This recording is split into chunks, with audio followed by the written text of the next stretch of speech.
I'm Ben and I'll be showing you how to create customized handles for a bedside table or a chest of drawers or a cupboard or even a toy box. Got these old drawers with pretty common handles, so I'm going to customize these new handles to give it a bit of colour and make it look nicer. To customize handles, you'll need your new handle, some glue, paint primer and paint, some wooden letters, a sanding block and sandpaper, and a paintbrush. This handle is quite metallic and shiny, so the first thing I need to do is rough it up and then apply some primer. You know you've sanded enough when the finish is nice and dull, and then you can move on to priming it. Sanding is really important because if you don't do it, the primer won't stick, which means the paint won't stick.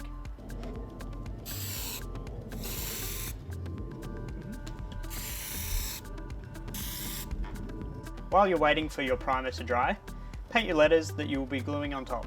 Kids love their name up in lights, so if you can put their name or their initial on something in their room, they'll be super chuffed about it.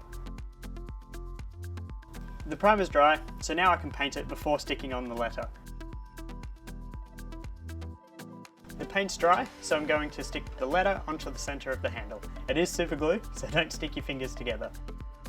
For the customised handle, you can use any letter, any colour, whatever is going to match your kid's bedroom. Your kids will love this in their bedroom. It's their very own customised handle. You could find customised handles anywhere, but they'll probably cost you a pretty penny. I made this for under $10.